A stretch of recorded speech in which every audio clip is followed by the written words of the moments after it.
think we're live. Hey guys, Dantix here talking Cyberpunk 2077 live for the second time with the biggest Cyberpunk content creators around and me. So we're joined by the man that can lift the rest of us over his shoulders while making a guide, Arekkz of Arekkz Games and Video Games. How are you, man? What's up? I'm good. Thank you for having me. Joined by the champion of Cyberpunk lore and information, the NeonArcade. What's up, guys? And finally, the man dipped... Well, I screwed that up this time, Parris. The man with the voice dipped in pure butter, Parris. How are you, man? Hey, thanks for having me. We were talking to nobody just before. We were live, but not live because YouTube has changed their go live little platform where we have to actually click it to go live. But welcome, everyone. We're going to be taking your questions very soon, but let's just build up a little bit of... background of who you're talking to right now. So, Arekkz, are you excited for Cyberpunk 2077? Never heard of it before, mate. Tell me about this game. What is this little game? No, yeah, man. I'm super excited. Honestly, this is it's like definitely without question one of my most anticipated games this year. I am in a mixture of excitement and also just sheer I don't know how I'm going to play all these games that are coming next month. So my excitement is mixed with just. Imagine the algebra appearing on screen right now. Just how am I going to do this? But yeah, it's going to be good. Very excited. 100%. Yeah, perfect. I just wish I, like you, that I could just turn off from the whole universe, from the internet, and just play this game without having to make content, without talking to anyone else, seeing spoilers online all the time, which is bound to happen. The first day there's going to be a post about what the ending is. I guarantee it.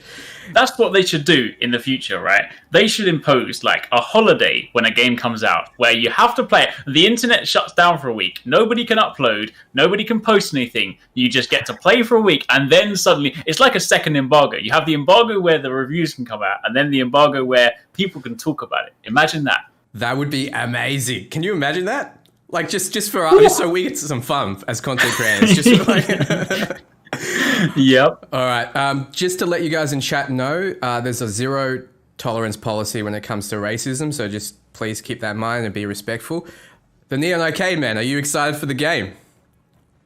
What's up? Of course, man. We've been waiting for this for how many years now? 8. What's it been? 7, 8 years? 8 years. Mm-hmm. Yeah. 8. Yeah, of course. Yeah. We're right around the corner, 30 days here, so yeah, it should be good. Cannot wait. I was talking to a man in my chat. He said that he was 12 years old when it was announced, and now he's 20. Wow. Can you imagine? Whoa! Yeah. They waited for him to be of age. Well, I know. Good guy, CD Projekt Red. Parris, how are you, my man? Are you excited for the game? I'm good. Oh yeah, absolutely excited for it. Like you already said, it's been this crazy 8-year wait, and it's really been just even more intensified here these last couple years, obviously, because they started showing actual gameplay with the demos, and it's almost like I still don't believe it. It's coming, we know it's coming on the 19th, but I still don't believe it. But yeah, I'm very excited for this. It does feel like a surreal experience. It feels like we've just been waiting. Back when we could travel to E3, every single E3, it's is it going to be here? Is it going to be here? Is it going to be here? But it never was. Yeah. But everyone is saying in chat, my boy with a regular chair. Yes, I don't. Arekkz betrayed me before. That's in chat for Dantix. Yeah. Come on, send me out one. No, I'm kidding. I got one. It's just not with me, unfortunately. All right, so You just want to stand up. I know. I just wanted to be that guy, that guy without the awesome chair. By the way, Secret Labs, they're all sold out, but check them out. All right, what life path are you planning on going, Arekkz, and why? Oh, so I am. So obviously because there's a team at Arekkz Game anyway as well. We kind of divide amongst who's going to be playing what. So I was originally going to gravitate towards Corpo just because it's it's clean and whatnot. You've got that clean aesthetic. I want to rock a suit, but because I know that 260 is going to play that, I'm you know what? That's cool. That's more your style. I'm a nomad at heart, right? Because you know what? I liken the nomads to the Viking warriors out there, right? And I feel like a lot of people are going to be because it's interesting when you think about also just generic, not generic, kind of organic kind of gameplay path for people that don't know about Cyberpunk and they have no idea about kind of backstory. A lot of the time, your typical user journey is I'll press what's in the middle of the menu. So I feel like Street Kid is just going to be the default for most people. People that don't know the game will just be I'll play that. And I think a lot of people are just going to look at Nomad and be these guys look kind of dusty. Their stuff looks a bit basic. I don't really want to be a Nomad. everyone's either going to be Corpo or Street Kid. But I feel like Nomad's going to have a really interesting story because you're going to start on the outside, right? And then obviously you're going to have that story of working inside. Whereas I don't know, but then on the conversely, I'm interested to sort of see how the Street Kids and how the Corpos experience the Badlands from that way. But yeah, I'm going Nomad because they're all about family, honor, respect, like amidst their crew. So I feel like I'm going to be that guy. Yeah, perfect. What about you, NeonArcade? Yeah, I feel like Street Kid has gotten a lot less popular since the Life Path trailers and them showing off the Nomad and the Corpo. So I don't know. I've changed my mind like 4 or 5 times. I know we were talking last time on the community podcast, and I said Street Kid, but now I'm not so sure. Nomad kind of makes sense because you're new to Night City along with your character, and Nomad kind of makes sense in that sense. Yeah, Street Kid is kind of that canon version, canon Life Path. Then Corpo is kind of the most interesting to me. So I don't know. I have no idea. Yeah. It's going to be a last-minute decision. Last week, it was 3 of you saying Street Kid, and now tables have turned. I told you I was going to change. We're all going to change it up. Damn, you weren't lying. I'll address that in a second, but Parris, I got to hear your opinion. Corpo, without question. My man. I have thought about this for so long, and even when we got a chance to play it a few months ago, I did Corpo. I need to finish the story that I started as a Corpo. I love the fact that as a Corpo, when you meet Meredith and you do the whole thing, we're going to go with the Maelstrom gang. I knew she had a virus on that chip because that's what a Corpo would do. So I just love those options. So I want to see that through. But I think about what you said earlier about being a nomad and going to the Badlands. That would be interesting to start in the Badlands and come into Night City that way as well. But I'm going to play all 3 eventually. So I'm just going to stick with what I've always said. Go Corpo, female V, run through that, and then I'll come back, do a Nomad, and then I'll do a Street Kid after. Yeah, I'm the same. I'm Corpo. I'm going Corpo because I want to run like a kind of Hitman style build. I want to have that insider knowledge, and I want to take down corporations. So I want to be that insider that has that kind of knowledge. And like you said, Parris, you get different choices based on which life path you have, different little things that you can select during conversations that will change the path of a lot of missions. So for me, that Corpo kind of speaks to me a bit more. I've seen a few Street Kids, and they're around having street smarts with drugs and how to talk to specific gangs. And Nomads have this knowledge of the Badlands and how things like convoys can work, and that helps them in that Maelstrom mission. The reason I would like to go Nomad is because you're experiencing Night City for the first time, so that's a big draw to me. And then we have the Nomad cars, which look absolutely amazing. And you're badass. Yeah, right. And we know through CD Projekt Red that each life path they're going to have their own unique kind of cars or guns or mission kind of rewards based on what path that is. So I don't know. I feel like Nomad's going to get an awesome car that no one else is going to get access to, and it's going to make me just go, I'm going to replay it again. But I guess that's the pull of the game. True. Yeah, and speaking of, now we're going to go into what build. So Parris, have you got an idea for what build you're going to go? Well, it's interesting because I always thought I would go techie, but since that kind of doesn't exist anymore, for sure Netrunner. That's where I'm going to go. Yeah. I want to be a hacker. I want to do that path. Again, I'm going to do everything eventually, but I think for my first playthrough, that's the path I'm going to go. Yeah, sure. I mean, it was kind of like Mike Pondsmith's vision, right? That whole Netrunner style. So I think, that's probably... If anything had to be canon, I think it's going to be Street Kid kind of Netrunner mixed in with a bit of Reflex kind of build. That's how I feel canon would be. But NeonArcade, what's your opinion? What are you feeling? Yeah, I think I kind of want to just be up in your face solos. Check out those blades, see how they're integrated into the game, and I think melee is my forte on this one. Melee, which leads me into Arekkz, man. I feel like that's going to be melee. I mean, look, right. In my recent years of video games, right. Back in the day, I always used to be like, I want to be a ninja, I want to be an assassin, I want to be stealthy, right, and everything. And then I realized quite recently, a few years ago, that I'm not a good stealth player, right? I want to be a stealth player. I'm like, I want to be Naruto, but in reality, I'm a tank.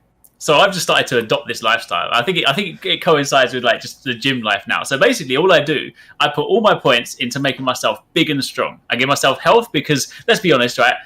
Shooting is not my forte, but melee is. So I'm like, you know what?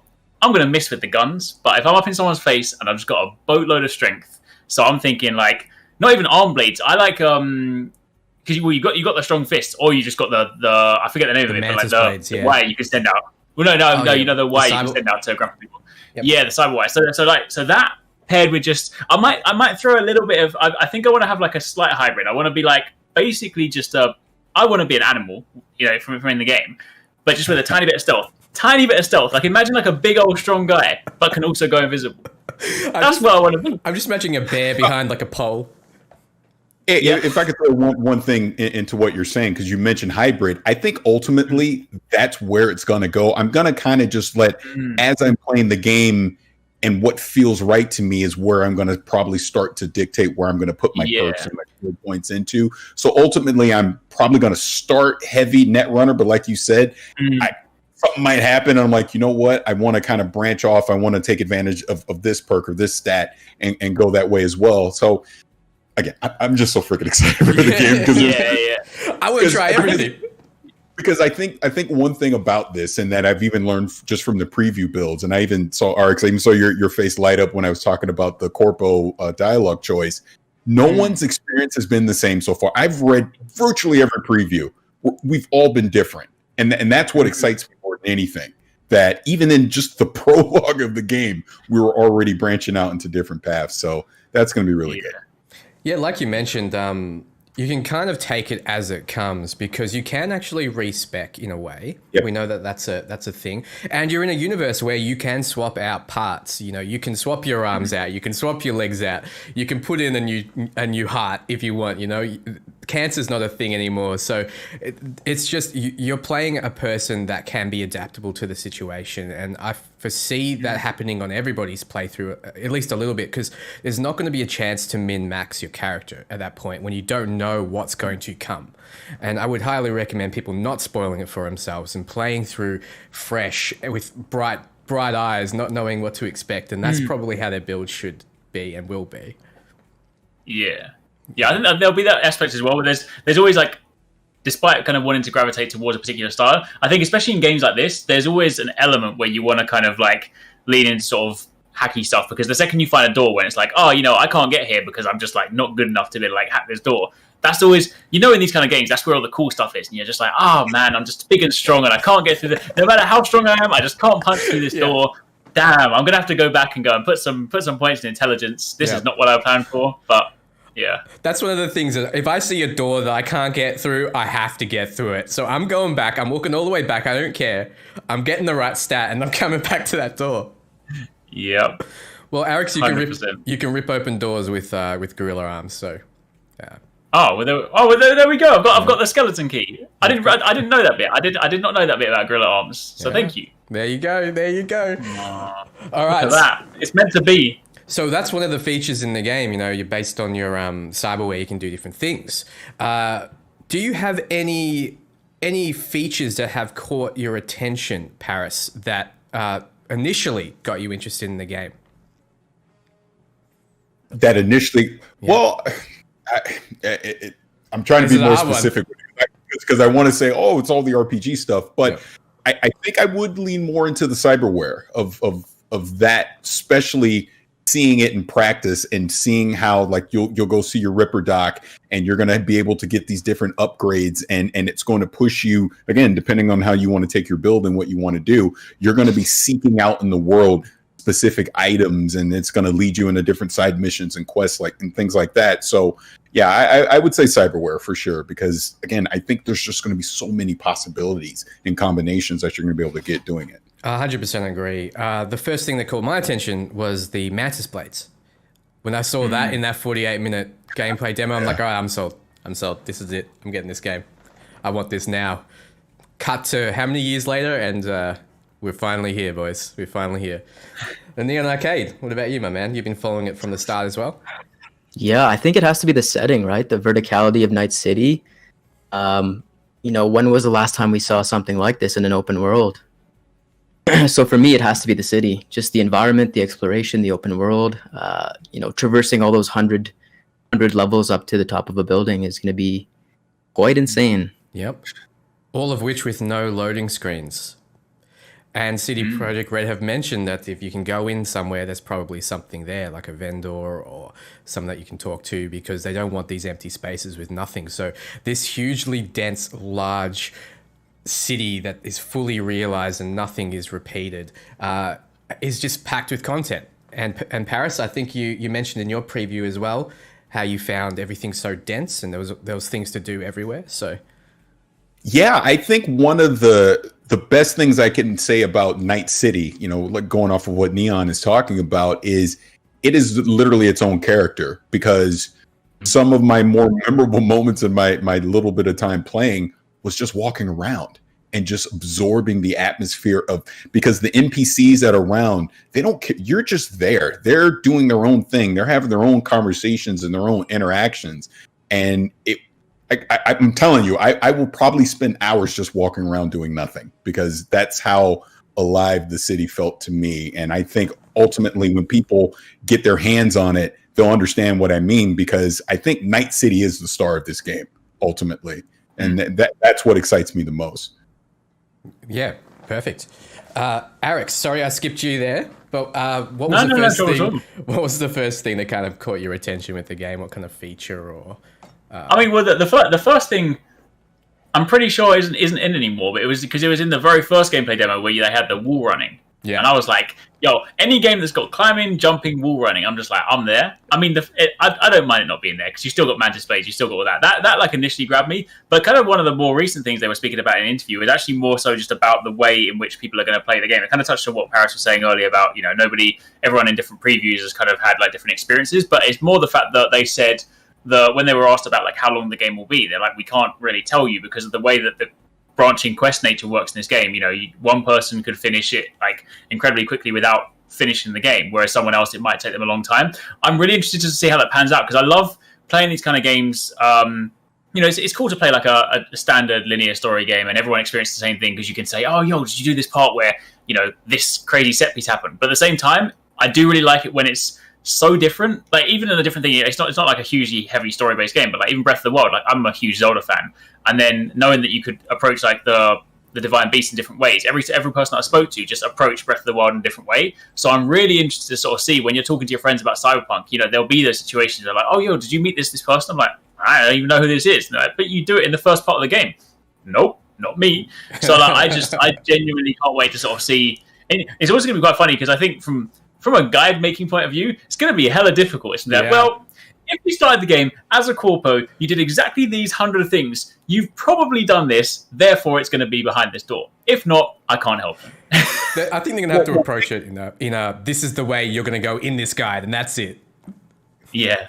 Well, think about this one thing. This isn't really a spoiler, because we've all seen part of it in the 48-minute demo. When you go into the Maelstrom gang and you confront Royce with the whole thing with Parris and Chip, in my playthrough, I wind up shooting Royce in the head right then and there when he first comes out. So I never experience him getting in the mech suit. That encounter never happens. Also, the original Maelstrom gang leader, who we thought was dead, is also alive, still in that building. And you can find him, and that completely changes your storyline. So there's like 3 different scenarios that people may not even see, depending on your dialogue choices and how you decide to play the game. So, like you're saying, good luck as a guide. A guide, you're gonna have a lot of work to do. Yeah.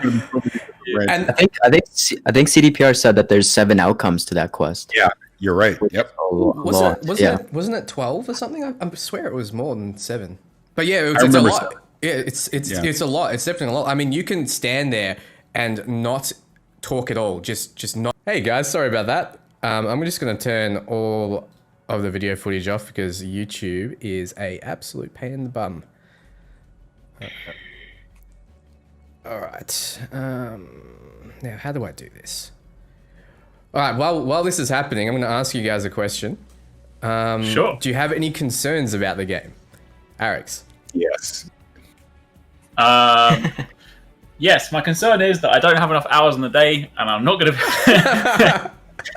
Yeah, no, that is a genuine concern, because you know what I found out recently. I've kind of come to the realization recently is that single-player narrative, story-driven games, if I don't play them the week that they are out, like my chance of completing that game diminishes. Like, no matter how much I love the game, no matter how much I'm excited for the game, like if I don't get to play it that week, like my chance of finishing it just gets progressively smaller as it goes on, because stuff just starts getting in the way. Like I think I enjoy these kind of experiences where you can just sit down and play it like the whole thing. So I'm genuinely, my concern is less about the game. It's more just about how can I make sure that I get the best experience and enjoy this in the best possible way. Yeah, 100%. Neon, what about you? I'm guessing it's something similar.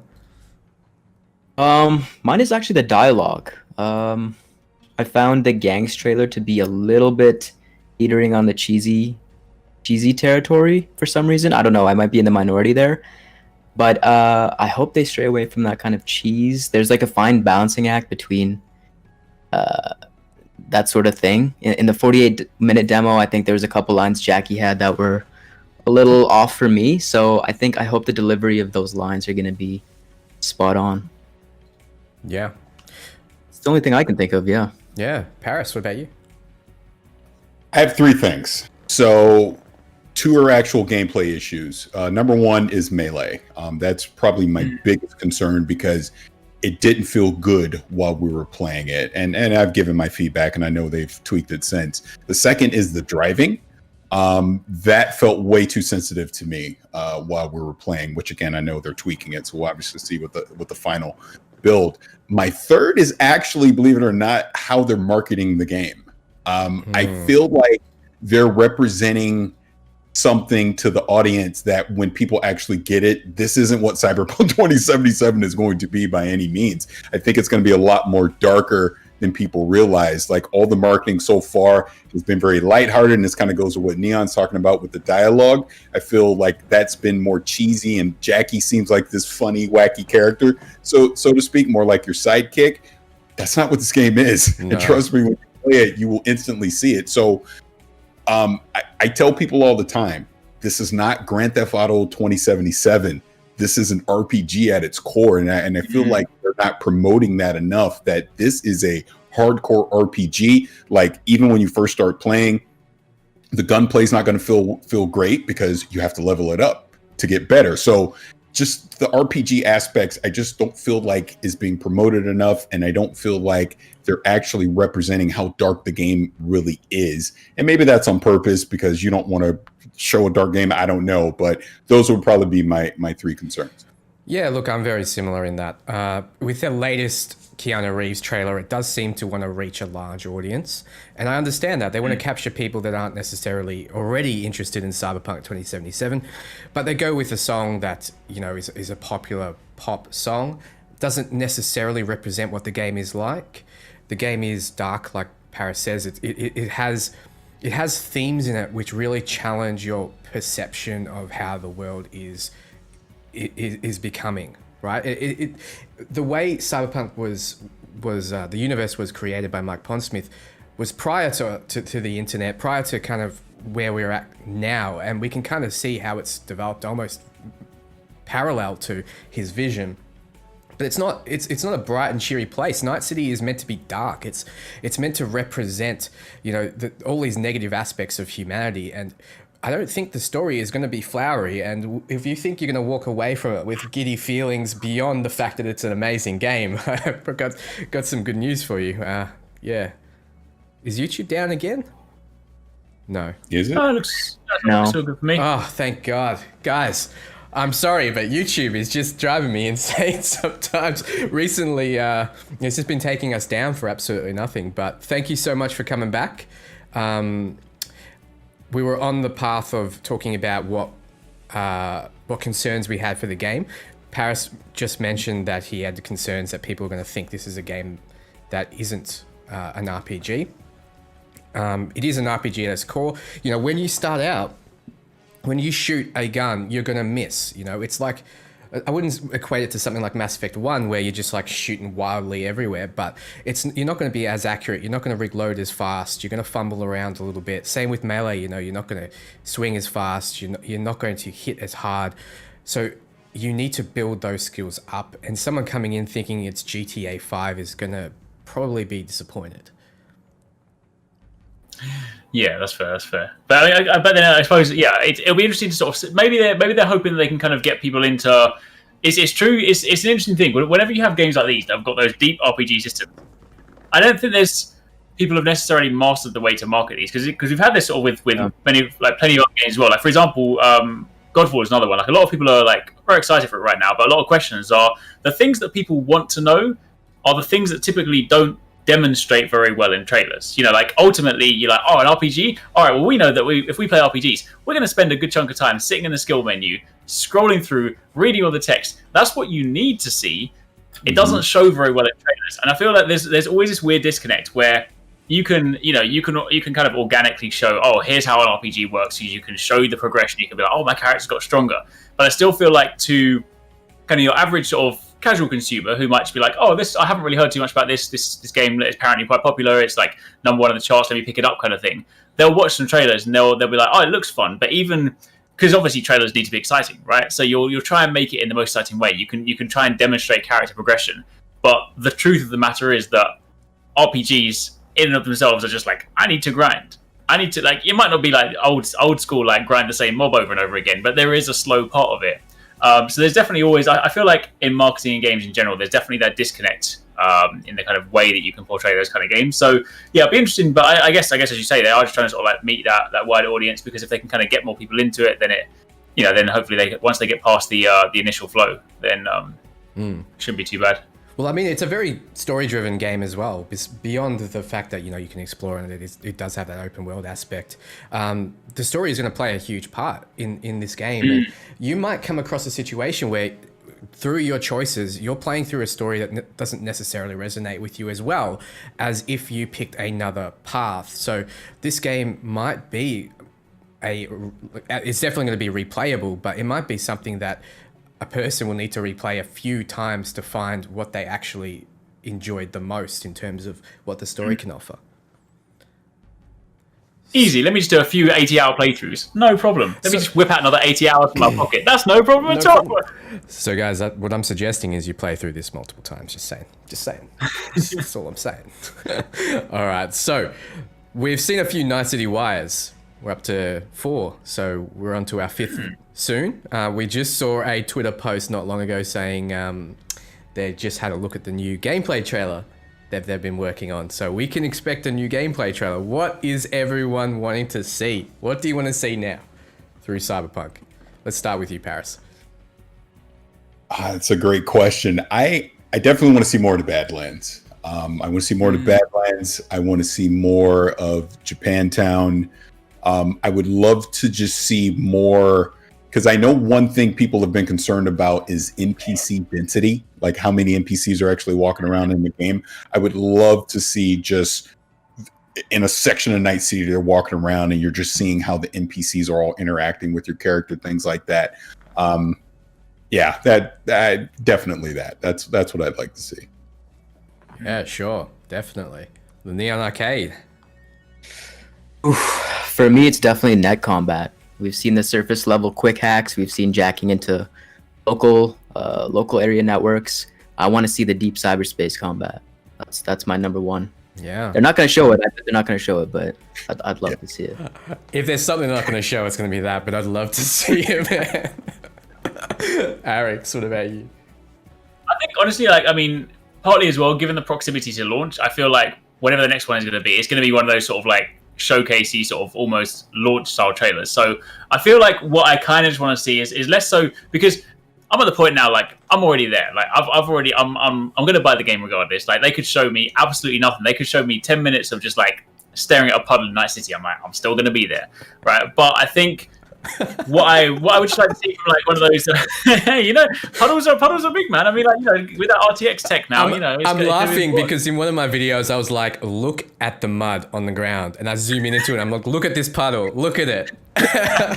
Oh, well, there we go. No, but what I really want to see what I genuinely want to see is more so one of those like it's kind of more like a hype trailer. You know, they often do these things where they show because we've seen if you go back to like when we saw the very first gameplay trailer at E3 like a few years back, and they showed like that they started off showing the demo, and then they showed like the super high level build with the guy that could wall jump with all the blades and stuff. I almost want to see like a montage trailer where it's just like here's a load of aspirational stuff. Here's some like ultimate end game builds that's like melee builds and tech builds and netrunner stuff, and just show like some really really cool stuff but like super fast cuts, so you're just like, wait, what is that? One of those trailers that you'll break down and analyze it, but you'll only get like a little snippet, but it's just one of those ones that just gets you so hyped for like this is what my character could be like, because we've seen some of the stuff, we've seen some stuff we can aspire and work towards, but I just want to be like, I want to see a guy just walking into like a corporate building and just like laying waste to everyone super quickly with just like nuts abilities, and then be like, yeah, okay, yeah, game's out in a week, like oh my gosh. Yeah. So I know what you want. You want the lobby scene from The Matrix. That's what you want. Yes. That's exactly what I want. That is exactly what I want. Give me the lobby scene. I want to see like at the end of that scene, I want to just see a wide shot with things just breaking. Crumbling walls. Actually, if I can have a take back what I originally said, I think, now that I'm really thinking about it, and they're not going to do this, but I think if I could see anything, I want to see more Johnny Silverhand. I want to see more of that character and how he's interacting with Night City, and obviously UV, the character, and what that means. But they're not going to show that because you want to experience that when you're actually playing the game. Yeah. So they're trying really hard to stay away from spoilers. So I'm just trying to think of what would be spoiler territory. I'd love to see more Johnny Silverhand. I'm sure they'll show us snippets like they have been. I would love to see, that Matrix scene as well. I would love to see inside of net running more to do with net running. We've had people in chat saying romance options. There's a lot of that. We have Alex K saying romance options with 4 winky faces. I don't think they're going to show that, man. I don't think they're going to show that. That'll make for a great trailer. I think that's not the PG stuff they want to get across with trailers. But what I would want to see, and they've already kind of teased these little things here and there, is how to build your character in terms of perks and skills. So I want to see an example of how you can, say, use pistols a little bit and then equip a perk and see how that affects the gameplay itself. I'm all about that RPG. I absolutely love RPG. So I just want to see that RPG aspect where it's like, okay, we've seen customization, we've seen dialogue outcomes, we've seen the city. I just want to see how you can like min-max your character. That's what I want to see. Yeah. That'd be cool. Yeah, definitely. We have a few people in chat saying the same. Continue. Sorry, I think more on the tech side. People want to see console gameplay. Wondering how this game is going to run on the base PS4, the base Xbox One. So I feel like they should show that.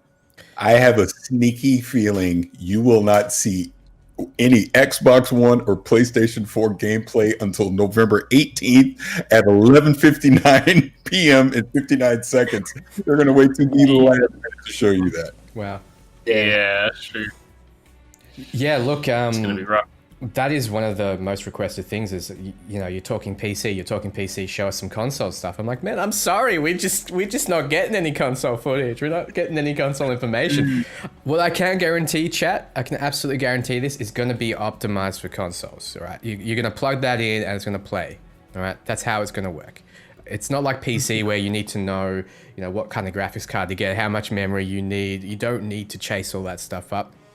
Plug it in. When you get your new Xbox or your new PlayStation, there'll be a patch coming next year that will let you play the same. Is it next year? When's the patch coming? I don't think it's dated yet, but next year, right? Yeah, 2020. They haven't put a date though. Yeah, they haven't put a date, but you'll be able to play without buying a new copy. You'll be able to play on your new console. So that's what's going to happen. But speaking of what's coming with Cyberpunk 2077, are there any features that you'd want to see come into the future? And NeonArcade, let's start with you. Come to the game. Sorry, shoot me that question again. Yeah, so are there any features you'd like to see added to Cyberpunk 2077 in the future through DLCs or through maybe the multiplayer? Ooh, I'm thinking mod support. It's my number one. And then for expansions, I guess they're already working on those, but the Crystal Palace would be my number one for expansions.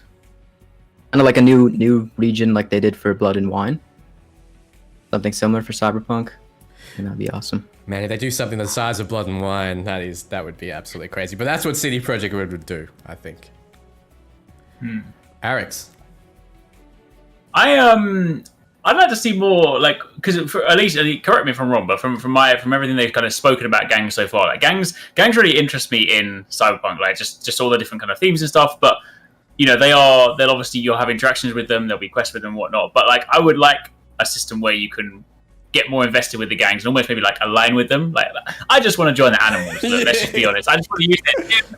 I want to be there. But honestly, because they've all got like their slight affiliation with like certain behaviors and things like that. It would be quite cool if it was like there was an expansion where if I do spec into animals, I've already got Gorilla Fist. But if I spec in, if I join them and like suddenly I do a load of faction missions and I become one of them, then I get access to a whole load more like really cool melee stuff that you just couldn't get anywhere else. Like I feel like having that level of faction like gang involvement could be really cool.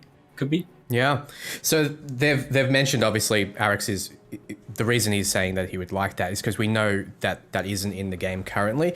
As of right now, you are a mercenary and you're not affiliated with any of the gangs. So you're right on your rise to the top. You're not actually going to be able to join a gang. You're a freelancer. Most gangs won't trust you because you're a freelancer and because you can be bought. You need to earn their trust. Let's say with the Valentinos, which is my favorite gang revealed so far, you simply need to grow up around them to be able to be accepted into that gang. It doesn't matter what your ethnicity is or anything like that, but they need to trust you and you need to be, part of their community for a while before they do so. So as someone that comes from a corpo background, they're not gonna trust me. So Parris, what about you, my man? Cross save. That's the feature I would love to see. And I know they've experimented with a tiny bit with The Witcher 3 with the Switch and the PC, but I'm going to start on PC. That's where I want to play. But I can see a point in time where I would want to be able to play it on the Xbox Series X or the PlayStation 5 down the road, go out in my living room and play versus sitting in here playing. So that would be a quality of life feature I just think would be fantastic to be able to have. Because, why not? I mean, we're in the next gen. Let's be able to just play on any platform we want and just keep our progression wherever we go. Yeah, 100% agree. And we know multiplayer will be coming post DLC launch. Yep.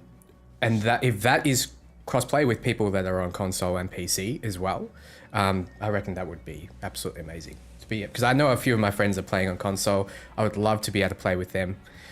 Cross save would be another thing where it's like, yep, okay, I've got it on PC. I might jump over to the console in my living room. I'll play it with them on the Xbox to kind of balance it out a little bit, because I'm terrible at shooting on consoles. So give them, may even out the playing field a little bit. And give it to us on Nintendo Switch. Yes. Yes. Yeah. There we go. They've made Doom work, and CD Projekt Red have somehow compressed this massive game into a tiny size. So they can do it. They can do it, right? They can do it. 100%. Easy. Just press the port button. That's all you do, right? That's what game development is. Press the button. Just make press Nintendo Switch version. Just press the button. It imports everything. It's just like OBS. All right. So in the latest trailer, we saw the character creator. Did you guys all see that? Just a few frames of the character creator. Did that line up, Parris, to what you experienced when you were playing recently? So when I played recently, because I wanted to maximize my time, I spent probably 10 seconds in the character creator and I went straight into playing. So I just let the game pick the character for me. But from the little bit I do remember, it seemed pretty consistent. I don't think anything's changed that much. Yeah, sure. So guys, it's not going to be like Mario 64. You're not going to be dragging your features, making your nose bigger or wider. It's not like Fallout 4, I believe. There are sliders, so you can slide between, your different eye shapes, different nose shapes, your different hairstyles. So there is a lot. There's a ton of customization, but you're not going to be making some kind of freak show. It's going to all fit within what they've designed for you. So I'm guessing CD Projekt Red doesn't want all their streams to be littered with people that have like jawbones that protrude through their eyeballs and stuff like that. So you can give yourself green pubes. So I mean, you make kind of a freak show. What can I say, man? What's freakish about that? pretty standard, right? That's pretty. I think you need to go to the doctor, Dantix. Oh no, that's just died. It always makes a scene. It's gonna be D, and it's purple. That's all I'm saying. All right, so there are ordinary, unusual, rare, epic, legendary, and I believe iconic weapons in the game. Now, iconic will be unique from a particular person or from a particular mission. Like I believe they revealed that Royce has a chaos pistol or something called a chaos pistol. I'm not sure if you get it from shooting him in the head, but I believe you can get it from him. Yeah, when I played, I mean, I don't know whether I wasn't sure whether it was head specifically, but like I just by killing him, I was able to loot his body. It's a pretty cool gun actually. To be fair, like when I played, because I got really unlucky with loot, I basically just looted pistols, and it was the most powerful pistol I got. So I didn't really get to test anything but pistols. For someone that was playing through a remote play thing, and my aim was a little bit shonky, I didn't land many hits, but it did some damage. It did some damage. So. Did it have anything unique to it in particular, or was it just the damage? It did, yeah. I remember looking at it now because we couldn't record. This was just like a hands-on thing, so I had to try and sort of make loads of mental notes at the same time. It definitely had the iconic ones do have a unique behavior / perk, much like a legendary would in like another game. So we'll have something that is unique to it. I can't quite remember exactly what it was. Yep. But yes. Yes, so the idea, guys, is that these aren't necessarily better than legendary weapons in the game, these iconic weapons, but they offer a new build opportunity. So they'll do something that you can kind of build around. And I believe Sasquatch's sledgehammer does the same. But do you guys, I'm going to put it back onto you, do you like guaranteed drops, or would you like the more kind of random approach of, say, a game like Diablo or Borderlands? In this particular case, you get guaranteed drops based upon going through a particular mission. It might be with Royce, or it might be with the Sasquatch, and you get that reward at the end.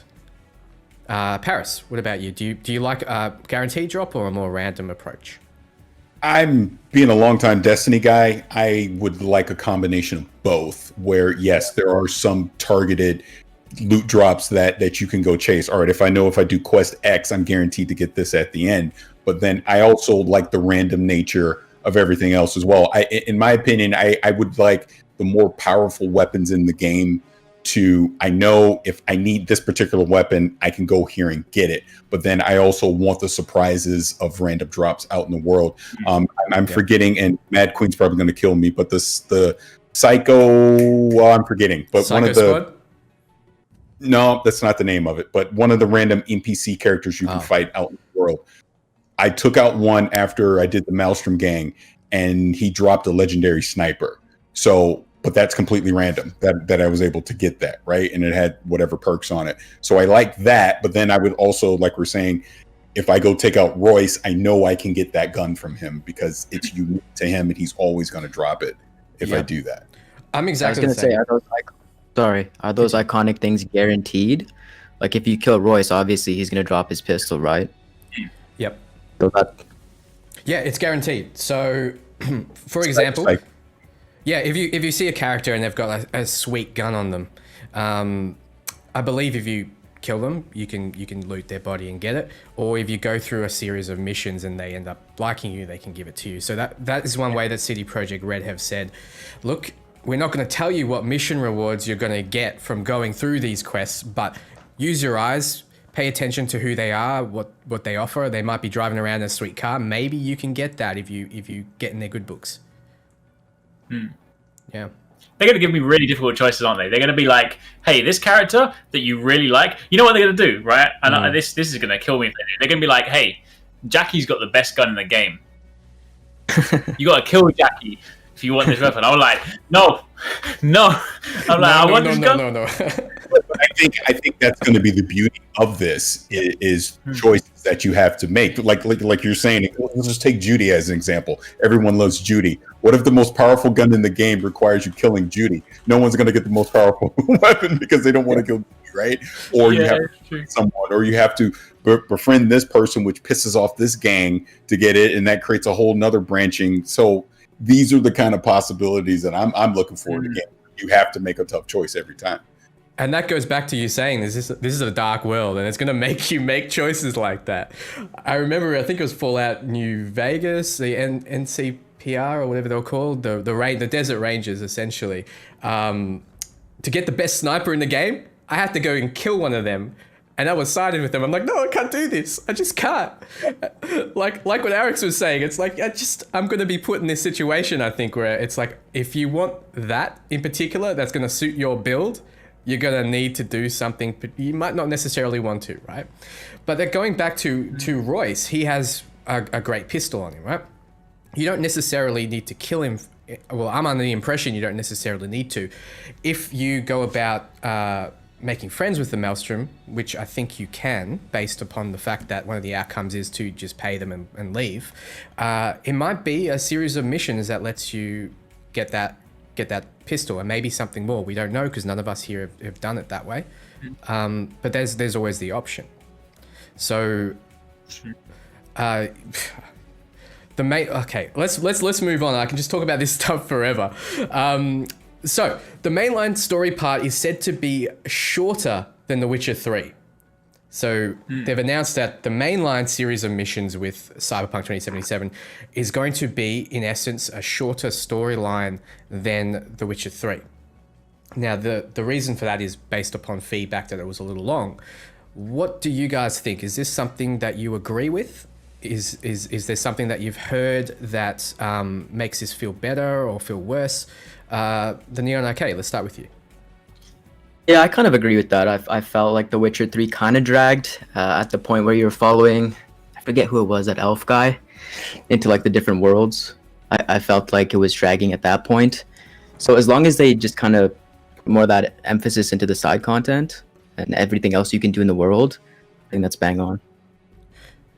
Parris. Yeah, I'm in full agreement, because if you take The Witcher 3 as an example, there was definitely some filler towards the end where it just kind of dragged the story out when it wasn't needed. So if they can tell a tighter main story here and maybe put some of that other things they could have had in the main story, put that off into optional side missions and things that you'll find if you explore the world, where now you get to extend it if you choose to extend it. Whereas people that just want to do the story, be done with it, it can be over. You tell a very coherent, tight story that people can enjoy, and then that just opens up New Game Plus or something like that to just go out and explore and find all these other optional things. Yeah. Arekkz. Yeah, same thing. I'm completely in agreement. I think there's a, obviously if you're buying like an RPG, versus like a shooter or something like that, you expect like a longer story. So completely get that. But I do definitely think there is, there are some games where like that, the quote unquote golden line is considerably longer. And I think especially you look at the way they're marketing the game, obviously working with like celebrities and brands and stuff. They obviously want to bring more people in. And I feel like, on one hand you could be like, oh, I'm a hardcore RPG guy. I don't mind if like the game is 120 hours. Like, all right, cool. That's fair enough. But if they want to get mass appeal and mass buy-in and have more people kind of get into the game, I don't think there's anything wrong with being like, for the average kind of consumer that might just pick it up on a whim, give them like a nice 20-30 hour golden line experience. They can enjoy the story, play however they want, and not worry too much about the side stuff. But know that, because especially when you look at like some of the interviews, they spoke about, side activities aren't just going to be these little kind of random side quests where you go and fetch something. They said they put a lot of like narrative work into the side quests, where some of them are borderline their own branching stories and quests anyway. So it's almost like, the game in and of itself is bigger than The Witcher 3, even though the golden line experience might be more streamlined and like shorter. It just means that you haven't had your experience taken away from you. You can still, if you want that 120 hour or 200 hour or like 500 hour experience, go and do all the side quests, get all the story you want. You're going to get that game. But it just means that then, for someone down the road who picked up a Series X for Christmas and just decided to grab it off the shelf can also enjoy the game and talk about it as well. I think it's a win-win, really. Yeah, 100% agree. In a game that encourages so much replayability, the ability to speedrun it, so to speak, is definitely a positive thing. Also, they mentioned that the side missions and the side quests actually impact how the mainland point plays out. So I think he described it as an olive branch or olive leaf or something. I can't remember exactly how Pal described it, but essentially if you meet someone in a side mission, before you meet them in the mainline mission, it's obviously going to play out a little differently, isn't it? You're going to develop some kind of relationship with them before it. So it's going to be the shorter or longer based on what you do in the game. And also all of these rich, like lovingly crafted side missions and content around the world. Like even just after the prologue, there's just all these dots open up on your map and you can see, you know, like street racing and all these different things, activities that you can do. You're not going to go straight hard mainline. You're going to like, oh, what's over here? Or, oh, what's over here? Oh, look at those cockroaches scurrying across the ground. Look at that mud. Look at that puddle. You're not going to just go straight mainline. And even then, it's still going to be a very long game. So there's going to be a lot to do. There's going to be an absolute lot to do. All right. Definitely. Let's talk about, I think we already went through what platforms we're playing on. I think we're all PC here, aren't we? Yes, correct. With opportunity for the newer platforms once we get our hold of them, but we're not sure when we will. All right, so you can unlock weapons, vehicles, and I mentioned this before, and gear through missions and side activities like street fights. In the latest trailer, a guy mentions that you can win his car if you beat him in a street fight. Some paths will have unique vehicles and weapons you can only get by going down that path. Now, we mentioned this, but do you like this feature? Is this something that resonates with you? Let's start with Arekkz. Yeah, honestly, I really enjoy those kind of things because again, it kind of leads back to sort of the loot thing from before, when it's like, you know, the nice blend of stuff you can get randomly and organically and stuff that, you know, I think especially in single player experiences like this, I really like the idea of like, you know, you do this chain, you will get, and also especially in a game like Cyberpunk that is so vast, has so many branching pathways. It's nice to have some constants to be able to be like, you know, even if you're like, all right, I'm a corpo, you're a nomad, but then let's just say one of the constants is, oh yeah, if you go to this guy, he normally shows up on the basketball court. If you beat him in a fight, you get his car, and you're like, it doesn't matter where you go from, like everyone can do that. I think it's nice to like amidst mixed and like weaving stories to have like a few constants that can bring people together and be like, yeah, you know what, we can share this experience. So I like those things because also some people like to play games like that, right? Sometimes some people love RPGs where it's like, you know what, I'm going to play it 5 times back to back and it's never going to be the same experience. But some people like to be like, oh, you know what, from a completionist point of view, I want to be like, this is how I get the golden car. This is how I get the Oni mask. Like I want to do these pathways to get my thing. So I like that stuff. Yeah. And it makes for good guides. Yeah, it does. It makes it so much easier. It's like, hey, you want the top 50 best weapons? Well, this is the first one. You go here and get it. There we go. Gonna beat this guy in a street fight. The NeonArcade, what about you, my man? Yeah, I was just wondering if, just tied to that, are there iconic cars that you can kind of win in the same vein as those weapons? Are there one-of-a-kind cars that you can only get through that? Good question. Or there's that fist fighting tournament. What do you get at the end of that? Are you the champion of Night City? Do people challenge you after that? So yeah, that adds another element, another dimension that I'm really interested in too. Yeah, I mean that raises a good question. You know, like if you're the champion of Night City in terms of fist fighting, like open knuckle fist fighting, do people notice you when you walk around? Is that a thing? We don't know. There's street cred, right? So yeah. Maybe it increases street cred, but you raise a good point. With vehicles, we don't know if there's rarities. We know there is with body mods. We know there is with guns. I don't know about cars, but we know that, you know, even within the unique models of cars they have, there's different varieties. You know, you might find a rusted down version, you might find different colors, or you might find a Nomad version or some other modified version. So maybe there's a unique version of every car. Yeah. Parris, what about you? Do you like the mechanics?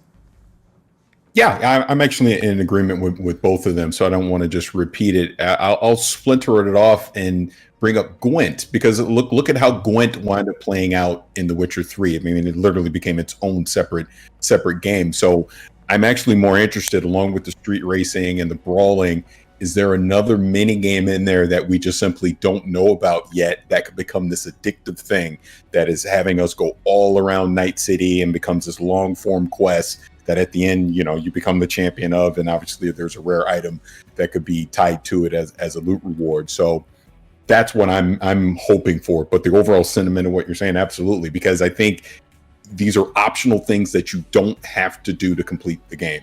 But for completionists, it's something that you're going to want to go in and do and complete and get that achievement and have your screenshot and put it on Twitter so everyone can get jealous. Yeah. That's the yeah. I don't know about you guys, but a lot of the reason why I like playing games when they come out is so I can have those conversations with people. It's like I can go to the community like, dude, you beat that guy in a street fight.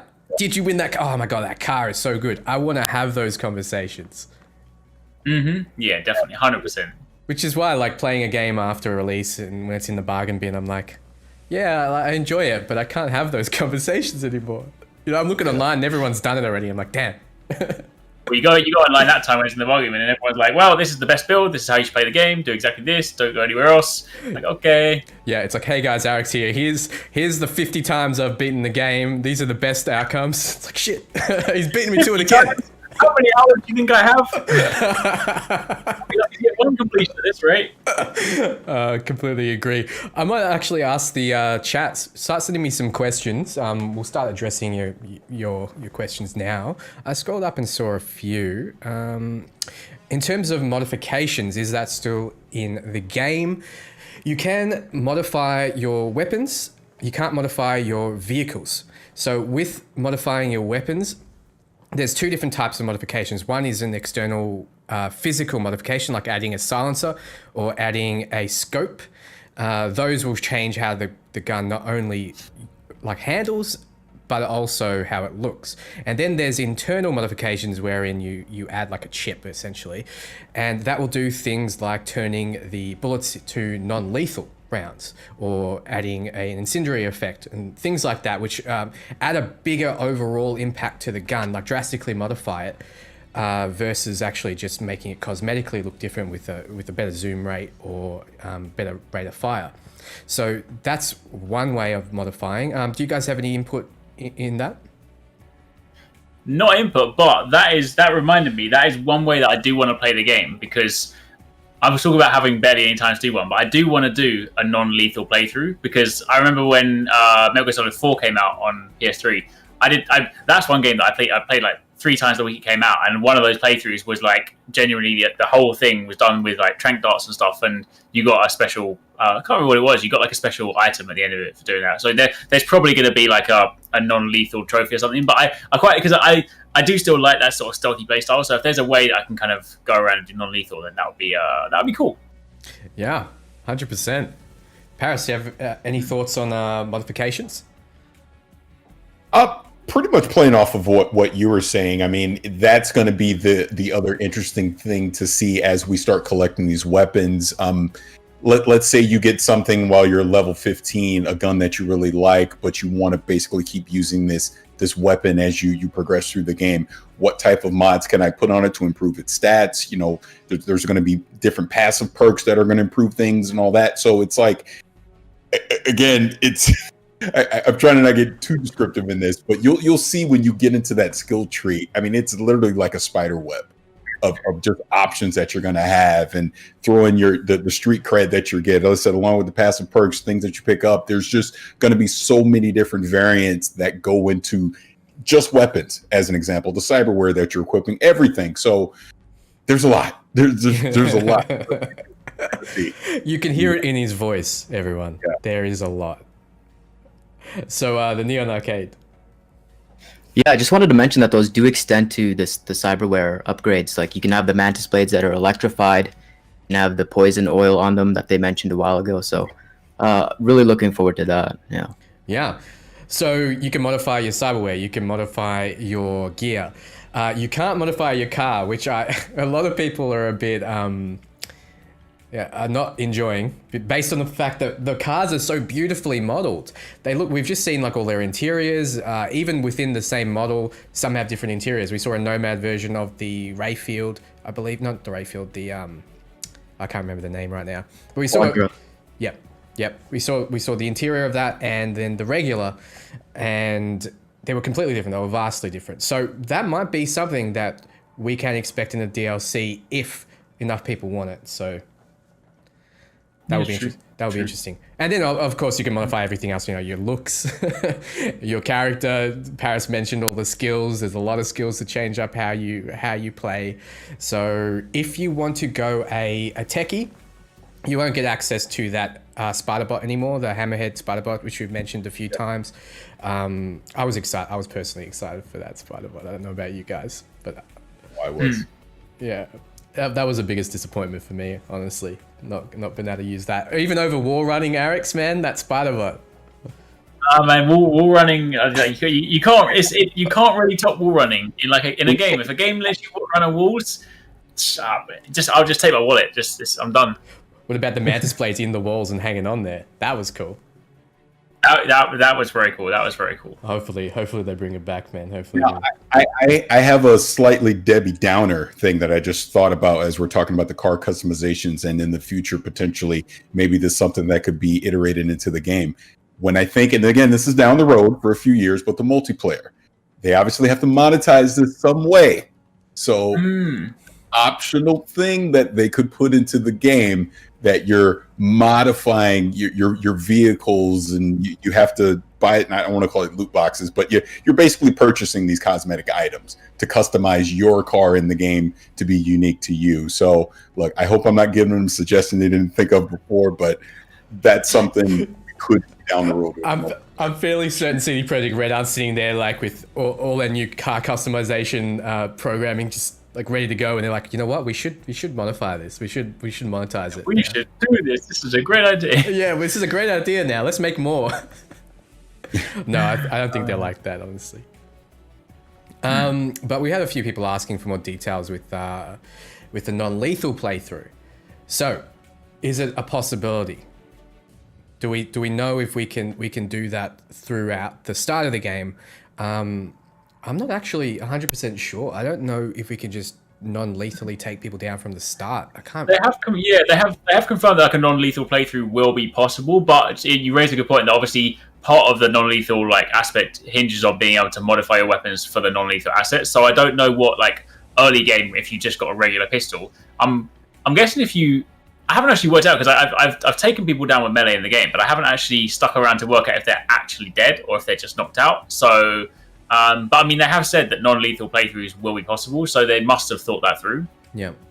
I mean, it's kind of like the Batman thing, right? Like, he's not killing anyone, he's just savagely beating them, and they're bleeding from the ears now, but they're not dead. Yeah, they're just sleeping for a while. They're just sleeping. I hit them with a hammer, they're just sleeping. But we don't know. I don't know. Parris, do you have any idea if we can do it non-lethally from the start? Yeah, going on what he said, and again, I'm pretty sure you can. I want to say, was it Patrick Mills that said it? I think in one of the Night City Wire interviews after, I think he said you could, but I also seem to remember them saying it would be very hard to do. So it's possible, but it's very hard. I would love to have the whoever the playtest engineer was do the non-lethal. I would love to see after the game is out for them to talk about it and just all the trials and tribulations of getting it. Yeah, if you guys remember the deep dive video where they went through the different ways you can approach the animals in Pacifica, there was a playthrough where he went through as a netrunner, and he reprogrammed things in order to distract them and get through. So there is a stealth way of getting through the game non-lethally. At the end, where you did have to fight the Sasquatch, she was knocked to the ground even after putting rounds into her. She was knocked to the ground. She wasn't dead. You had the option of executing her. So I think with a lot of the major characters, that's going to be a thing where you have the option of executing them. You don't need to. And perhaps maybe you can develop a relationship with her. I'm talking, I'm talking any way you'd like. I'm not sure if it's a romanceable relationship, but maybe you can take some missions from her. Speaking of that, I really wish everyone could see that full Pacifica demo that they had a year ago. But one thing that came out of that I had an immediate question is when she does drop that hammer, when you play it as that solo build, you obviously have the gorilla arm, so you're strong enough to pick it up and keep it obviously as a loot reward. But what if you do it as a net runner and you're not strong enough to pick it up? Can you still keep it? Do you have to leave it there? There was a dev that answered my question a year ago, and I forget what he said. I don't remember. So I would love to know if that's still a possibility in the game or not. I hope the answer is if you're too weak to pick it up, you can't have it. That's what I hope. It needs to be there. As much as I hate it, I agree. It has to be. No games, no hammer. Yeah, Extends to an entire class of weapons, though, right? The Borg weapons, you need to have a certain strength perk to be able to use any of them. But otherwise, the recoil will knock you to the floor. Yeah, for those that don't know, the Borg weapons are just like huge. Think Krogan shotgun in Mass Effect, right? Like it's gonna blow your arm off if you hold them. You need to have the right modifications. You need to have those metal arms, otherwise your hand's flying off. So NeonArcade, do you have some more like kind of background to what we know about Borg weapons? Yeah. So Borg weapons were originally for full body conversions from the lore, and those are people who have replaced their entire bodies with cybernetics. If you guys saw Atom Smasher from one of the deep dives, was it the first one? We saw that big Borg guy. He's a full Borg. So that's essentially where the Borg weapons come from. Yeah, he essentially fired a cannon at. Is this spoiler territory? If it happened like in 2020 Cyberpunk, is it? I don't think that counts. Yeah. All right. Well, something happens to Johnny Silverhand when he faces him. All right. And he uses the Atom Smasher uses basically a cannon, like a tank's cannon. So that's interesting. We can expect probably a nice boss fight with that guy if we go down the take on Arasaka pathway. So I mean that raises a good question. Are you guys corpo or are you guys gonna go like the street kid kind of like take on the man, burn it all down kind of path? I reckon there'll be both options there. You can also deviate from your initial life path, right? Yeah. You can go with the game being a street kid, and then you can align with the corpos. Yeah. But you can always deviate from that initial path. Yeah, Arekkz, do you think perhaps you're gonna side with corpos or you're gonna go some different route? Oh, well, I mean, maybe I'll be the nomad guy who just gets his first suit. So like, I'll rock up, right, and I'll be wearing all my like tattered, sandy, dusty gear, and then I'll just get my first suit. I'm gonna look out of place. Picture like this guy that doesn't belong there. He's wearing a suit, but he's got trainers on because it clearly doesn't match. He hasn't got the shoes, right? That's going to be me. I'm going to rock into the corpo place. I don't think I'm going to align with them. I just want to go and mess stuff up. That's what I want to do. The one thing I want, because that needs to be my look. I need to be the nomad guy with trainers, a suit, and I got it in my playthrough. I went to one of the shops and there was a golden Oni mask, like literally like the Japanese demon mask. When I wear that, that's me. I'm going to walk up into the boardroom and be like, "What's up? This is me. Hire that man." With my big gorilla arms and just be like, Hulk smash the table. I've got the impression, based on the trailers and based on what we know in the lore, that with Johnny Silverhand being in your head, I think we're going to have the option to break down the Black Wall, which is housing a deadly AI that pretty much wants to destroy the world. He probably wants to go back there in order to save his girlfriend. He also doesn't like Arasaka Corporation, which is one of the major corporations in the game. So I figure that is also going to be a major antagonist. And just so happens that big Borg, Atom Smasher, is one of their employees. So I figure that he's probably going to be a final boss. And I talked with the NeonArcade on his podcast recently about the potential that we might actually have an opportunity to fight Militech as well, which would mean Morgan Blackhand, for those who understand the lore. But there might even be other outcomes. There might be other antagonists that we don't know of or haven't heard of. But the game itself is positioned, I think, at least, to be very anti-corporation, because the corpos obviously run the world. So I feel like that is where it's headed. So, Parris, do you feel the same way? Oh, yes, absolutely. I feel the same way. And to answer your original question, I plan to start as a corpo who will see the error of my ways, and we're going to burn it all down. That's the path that I want to go through, at least the first time. So, but I do agree with you. It really looks like they're setting it up, going by the lore, to be very anti-corporate. That not that they're going to force you to go that way, but I think there's going to be some gentle suggestions that that's the way Johnny Silverhand's going to want you to go as he lives in your head. So interesting to see, as we get into the actual character choices and just the dialogue options throughout the story, which way people will ultimately decide to go. Yeah, I completely agree. In the latest trailer, we saw, I think it's Michiko Arasaka. She's the granddaughter of the head of Arasaka. I think one of the endings, potentially might be to side with her and kind of help her take over leadership. One might be to destroy Corpo Plaza, maybe another nuke, who knows? But helping Johnny get through the Black Wall, like I mentioned. Do we have any thoughts, Neon, on how you think the story is going to play out? Well, in the deep dive, that part was it 50% through the story, the breaching the Black Wall? With So was that mentioned in the previews? Pacifica, he said it was, It was around halfway through because you were like level 18 or almost 20 at that point. I think the whole story is going to rotate around that element because, I mean, once the AIs breach the Black Wall, or if they don't, if you decide them to stay back there, or if you can even do that, a lot of chaos is going to ensue based off of that, right? Yeah, 100%. Oh, yeah. So Arekkz mentioned clothing, right? Do you guys have a particular style that you have in mind in Cyberpunk? Does anything stand out to you, or is there any way that you're going to build cosmetically? Parris, I believe you've got stuff up on the wall. I was looking to see if it was in the frame, but I'm definitely going substance over style for sure. I got to live that militaristic corporal life. Yep, substance over style. Interesting. Neon, what about you, my man? I'm a fan of the kitsch. I like the neons. Yeah, 90s rave aesthetic is pretty style over substance. We got an opposite here. I like it. And Arekkz, I don't know how to equate what you described before. What do you think that is? I'm not even going to lie with a single style. I'm just going to find all the random cool bits and just like equip them together. That's what I want to do. As long as I have my Oni mask and I have trainers, I don't really care what the middle part is. So I'm my own style. That's what it is. I'm gonna make my own style. It's NeoArcade. Yeah, there we go. I like it. I do want to wear a suit. I kind of just like wearing suits in these kind of games, like especially. I don't know. There's something about it where you just like you mean business when you rock up somewhere in like a suit.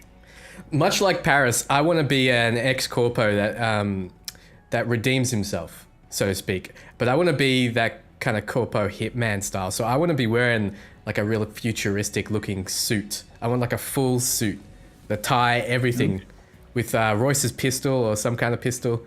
I just want that look, that hitman look. So I know that's nothing. You can have it as well because you can be bald, right? So you can actually have the full-on hitman look, which I was happy about. Yeah, and the beards. Yeah, true. Yep. All right, so we've got any questions in the chat? Let's have a quick look. Anything that you guys have been seeing that you'd like to answer? I know I kept seeing someone asking about, can we basically, it sounds like respec the cars once they're damaged? Do they have to be refueled? I honestly don't know. My quote unquote hacking skills weren't high enough for me to take over a car, and the only one we had in the demo was the Quadra, and I never damaged it, so I don't know. Yeah, so you can't modify the vehicles. If you steal a vehicle, which you can do if they're parked with a high enough tech skill, if someone is in them with a high enough strength skill, you can rip them out. I'm not sure if you can do that with the higher end vehicles like the Rayfields. I feel like they've got too much security for that. But if you steal them, you don't own them. So if you leave them somewhere, someone else is going to steal them and you're going to come back to nothing. To own them, you actually need to go through those missions and earn them in some way, or you need to have enough money and buy them from a fixer. To answer your question, if they repair, if you own the car, I believe just summoning it in will summon a new version. That's what I was led to believe, but I can't be sure. I don't think there's GTA style spray and pray kind of, what are those GTA places called? Like that, yeah. I don't know what you mean. I can't remember what they're called, but yeah. The ones you drive through, it's like brand new, right? Yeah, it's brand new, and the cops suddenly don't know who you are. Yeah, I think you're right. I think when you summon it, I think it's just like the new version, because I crashed my car a lot when I was driving around in the preview. I was just trying to go off the beaten track, and then that was the one thing. The sat nav. I remember earlier you were like, "Is there anything that they need to address?" The sat nav in my first playthrough was either I'm really bad with directions, which is true, but the sat nav just didn't really guide me the right way. It wasn't good with elevation. So when I was trying to go, it was like, go this way. So I was like, all right, cool, I'm going this way. And then I was like, it just told me to go right off like a motorway, which was physically impossible. So I think often like when you have games with mini maps, sometimes they struggle with elevations anyway. But anyway, that was me off on a tangent. Sorry. No, I agree. With a game like what is it, Watch Dogs Legion, when you put in a waypoint, the arrows kind of curve around corners, so you can see even at a distance that you're gonna have to turn soon. I like that. I'm not sure if they. I like that. Yeah, that was nice. Yeah. So that especially when you're driving fast and weaving through traffic, something like that definitely helps. But I'm not exactly sure. I can't remember how the waypoints were in Cyberpunk. But yeah, there's going to be a lot of elevation, so it's gonna need a good waypoint system. All right, pay and spray. That's it. That's what it is. Thanks, chat. But no, you can't modify your vehicles. You can't repair them. I know of. So, any questions that you've been seeing, Neon, that you'd like to address?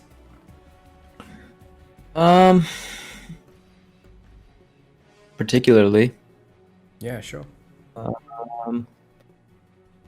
think we already touched on this. What is the estimated length of the story and expected replayability? Just touched on that, right? It's shorter than The Witcher 3. Much more side content. Replayability much higher, of course, with the life paths and the skills.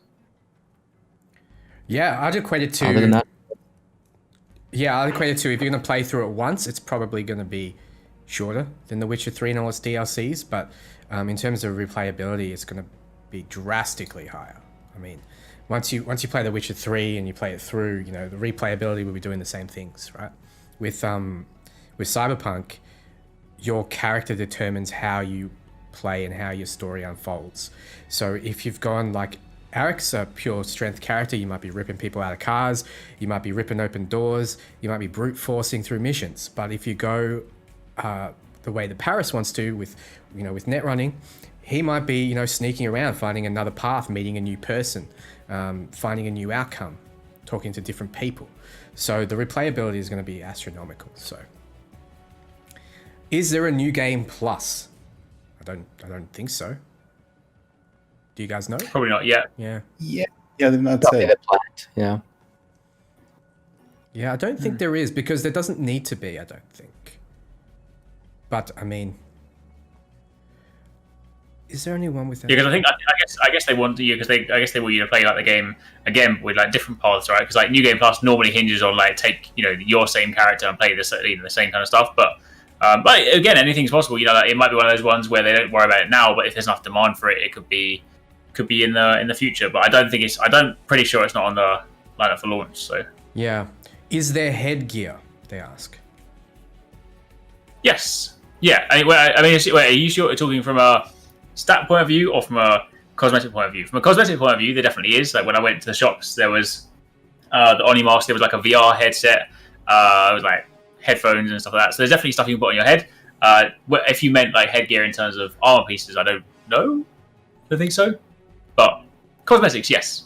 So Neo can probably help me out with this one, but I believe there is the cosmetic choices you can make with gear, and then also the stat-based choices. So if you like a particular look, you can kind of lock that in. It doesn't affect your stats, I believe, beyond resistances. And then there's the stat-based gear. Is that correct from what you've seen as well, Neil? I think so. Yeah, you're on the right track there. I think I don't know if you mentioned this, but there's mod slots for your equipment.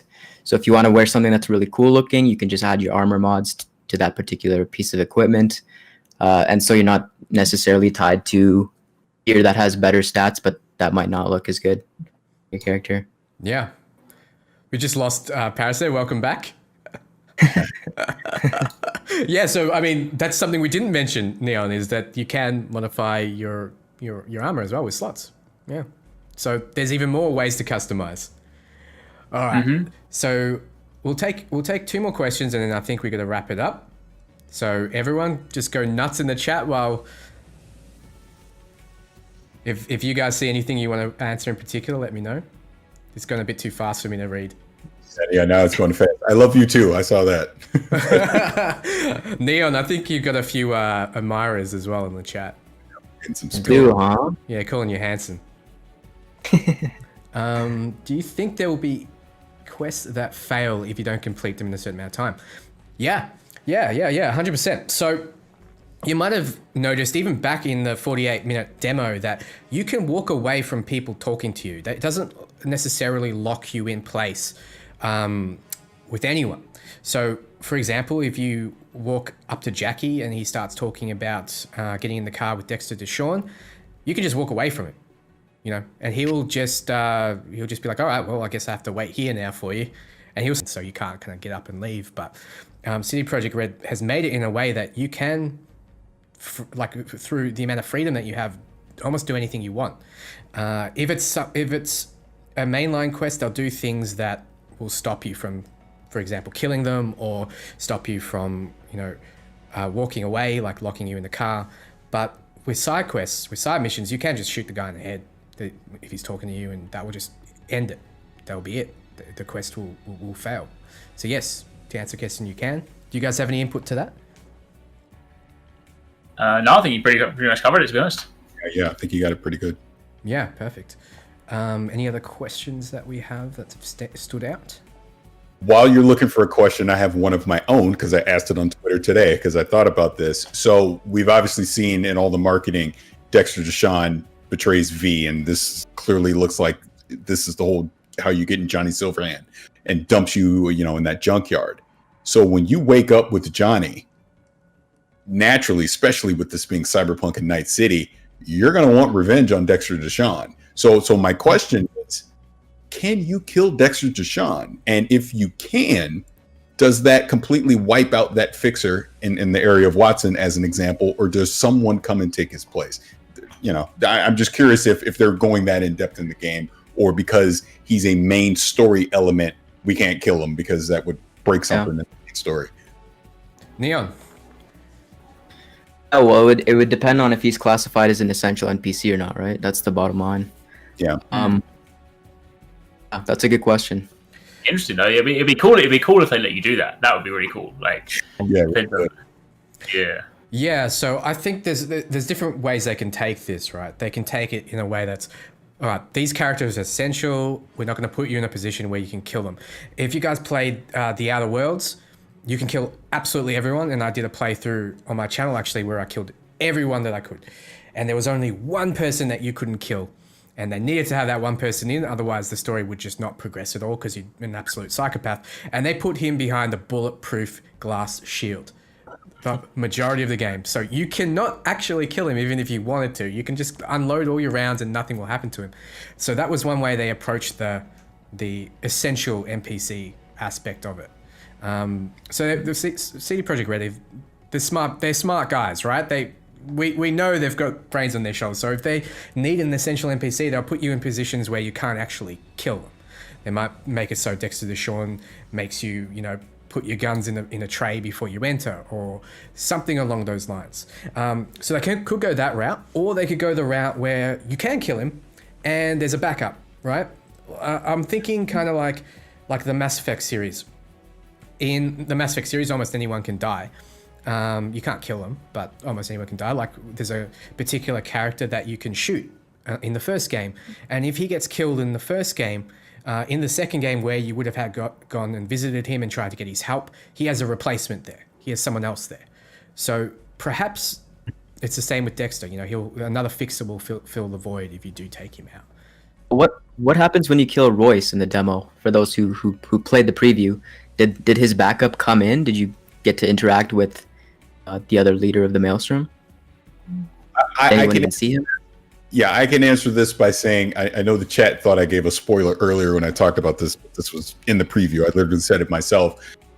He doesn't quote unquote take over from what I understand. Like I was able to kill Royce immediately, so everything you saw in the 48-minute demo didn't happen because I took out Royce right away. So we had a gunfight, and then I got my way out and out of the building. But from what I understand is the former leader potentially is still in that building, and you can rescue him and you can create an alliance with him. Does he take over the Maelstrom gang again? That I don't know. But that would be like a scenario of what you're talking about where another character comes in and fills in as a leader. Yeah, so he's I don't want to tell you exactly where it is, but if you go back and watch the 48-minute demo, you'll notice a part where Jackie is like, there's a lot of extra security here. There must be a reason for that. Yeah, right. Yeah. Hmm. Yeah, keep an eye out on that section there. That's where you can. That's where you can hook up with him. And we don't know the outcome, so there's no spoiler there because that is the one mission that they've really in-depthly explored. There is a lot of other missions. This is right at the start of the game, almost just right after the prologue, isn't it? So they haven't showed anything beyond a few hours into the game, as far as I know. So another question is, can we keep playing after the storyline ends? I have absolutely no idea. They've actually mentioned that they've done something pretty unique in that sense. So we're gonna have to wait and see, but I'm excited for that one. Yeah, something unique. So what could that potentially be? Being in a I mean, world. they Go ahead.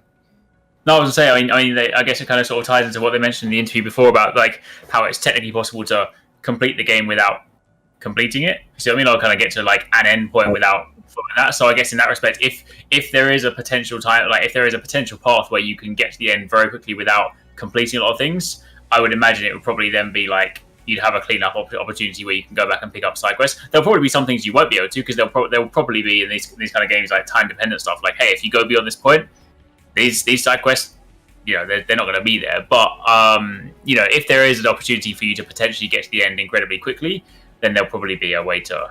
But we don't know. Yeah, we don't know. We don't. I just figure something's going to happen.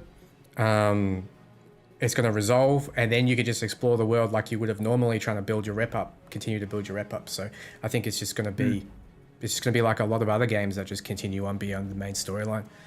Well, if you're becoming a legend in Night City, maybe the world, you'll have a ripple effect in the world, and that'll change, post game. Yeah. So we have Main story. So we have a few questions about mods. What mods did you guys get to play with in your demo? I didn't actually get to play with many, to be honest, because when I was there, we were only like quite early level, so I had a maximum of like three pistols dropped for me loot wise, and none of them I was able to mod at the time. So I actually didn't get to see my first time seeing the mod system was when it was shown in Night City Wire. So yeah, I actually didn't get to. Yeah, I think everyone's the same there. What about Cyberweb? Did anyone have a chance to play with that beyond the Kiyoshi eyes? Just what you get, from the first Ripper doc. That was it. Nothing beyond that. Yeah, I was able to like look at it all. Like you look at all the slots. You can see all the cool stuff. You see like the gorilla arms and the mantis blades and stuff. But it was all because all of that hinged on street cred, right? So, and at that point in the game, our street cred wasn't high enough. So they were just like, look, but not today. One thing I did do, but this isn't specifically a mod, was I was able to go into a gun shop and I bought an SMG in there, and I could see the different mods that you could potentially put on it. But again, didn't have enough money, street cred, stuff like that, obviously with the demo, so didn't get to actually do it. Yeah, sure. All right, let's wrap this up with a final question. What would each of you want people to know about the game before they go ahead and buy it? Arekkz, let's start with you. Oh, it's a hard one. I don't know. I mean, what do you need to? So, is there anything in particular that you want to make sure that they know, that their expectations are in the right space, or? I mean, I think it kind of goes. I guess it goes back to sort of like what Parris was saying earlier about like how it kind of is marketed. I guess as long as people go into it knowing that there is an RPG element, knowing that it's not just a kind of a 20-30 hour linear story experience. There's going to be a lot of that. To anyone that's following the game, they know it anyway. You know what to expect. That's more so for the people that are just like, is this game worth it? Am I going to enjoy it? It's like, if you like RPGs, yeah. If you're expecting the next kind of Uncharted style, just follow the story through, this is not going to be that kind of game. So I guess just that, really. But just enjoy it. Sure. NeonArcade. Yeah, I just wanted to mention there's a lot of pre-existing lore out there. So if you guys want to follow Artal Saurian, they have like something ridiculous like 80 source books spanning thousands of pages. If you want to know the history of, leading up to Cyberpunk 2077, just go ahead and do your research on that because it is a very fleshed out world. And I believe you have a website up as well? Yeah, I have my own website, but yeah, there's some lore on there actually, yeah. Yeah, so what is it for everyone? -neon-arcade.com. Yeah, check it out. There's a lot of lore there. The Mad Queen also has a lot of lore up on her website as well. Check that out. Look, guys, that was the main thing why I brought this up, is because a lot of people are saying spoilers every time I mention Johnny Silverhand, what he went through, and some other tidbits of information about the lore. Look up the lore before going into this. It will make it a much more rich experience, because there's going to be a few moments where you're like, oh, if you know the backstory. So definitely look into the lore. The NeonArcade has got a lot of videos on his channel about the lore. I've got one as well. The Mad Queen's also a good source. Parris, do you have anything in particular want to add to that as well? I would just reinforce again that this is an RPG. I think that's the one thing people need to definitely go in knowing, with especially with the marketing that we've seen so far. This is not Grand Theft Auto. It's an RPG. The other thing that I would say is enjoy it. Enjoy this world. Enjoy what took this studio 8 years to make, and just the level of detail that you're going to experience once you're in Night City. I really think that's one thing people aren't going to be able to get from the trailers or anything that they just watch online until they have the controller in their hands and they're in Night City. Just my recommendation, you play how you want, but embrace the moment of being able to play this game. Embrace this open world sandbox that they're giving you. Try and explore it as much as you possibly can. And just, like I said, just enjoy it, because some hundreds of hours into, or you could put 20 or 30 hours into. But I think either approach, they're making something special for sure. Just from the time that I've had with it. It's going to be special, but ultimately it's up to you to judge how much you're going to enjoy it or not. Yeah, guys, to add on that, you've waited 8 years for this game. Take your time, enjoy it. Don't rush through. Don't spoil things for yourself. Don't look up guides. I know I'm sticking a knife in my own back here because I'll be making plenty of those, but I want you to experience it with wide, starry eyes the first time you play this, because it's not going to come around again. This experience will not happen again. So like Parris says, enjoy it. Take it all in. So Parris, thank you so much for joining me today. Where can people find you? First of all, thank you for having me. This has been a treat. Just like I said, 3 of my favorite people to talk to. So definitely glad to be on here. You can find me at gamertagradio.com. You can also find me here on YouTube. Just search my name, Parris, Parris.